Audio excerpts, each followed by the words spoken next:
When changing brake shoes on a drum brake car, there are times it can be difficult to get the drum back on after you replace the shoes. One of the most common reasons for this is the adjustment of the parking brake cable.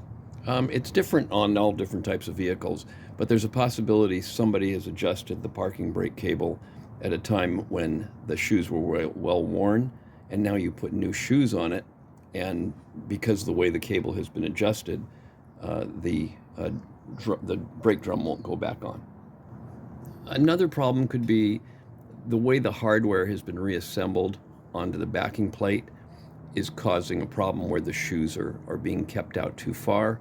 I'm a strong believer, before I take a drum brake assembly apart, especially one I'm not familiar with, I always take a photo of it, take a picture of it. In fact, I prefer to do one side of the vehicle, completely disassemble, clean up, and reassemble before I go to the other side. Because at least with the other side, you still have a model, but definitely take a photo. With early air-cooled Volkswagens, another problem that can cause that issue is actually the position of this adjusting screw. This would be considered the adjuster. This is the adjuster screw. The slot on the adjusting screw is actually cut on a taper. So if you notice the top of the screw right here, it's very narrow right at the top. But if we turn it around, look how wide it is on the bottom. And it's designed to be that way.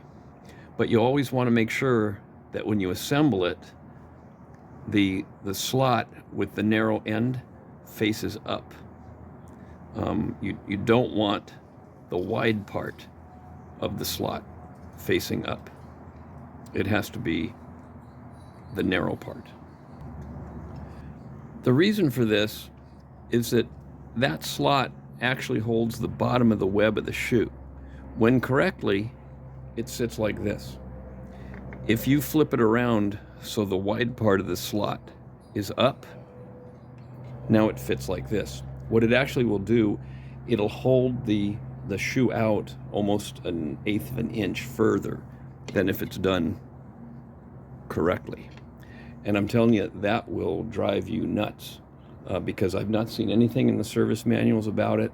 It's just something that you just kind of have to experience, unfortunately, but it's very easy to overlook.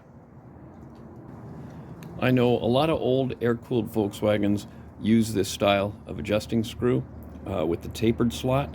I'd strongly recommend anytime you do a brake job on a drum brake car, examine the adjusting screws carefully before you reassemble and see if it has that type of a tapered slot in it, and then be aware of that when you reassemble it, that if it's done incorrectly, it could hold the shoes out and make it difficult to put the drums back on.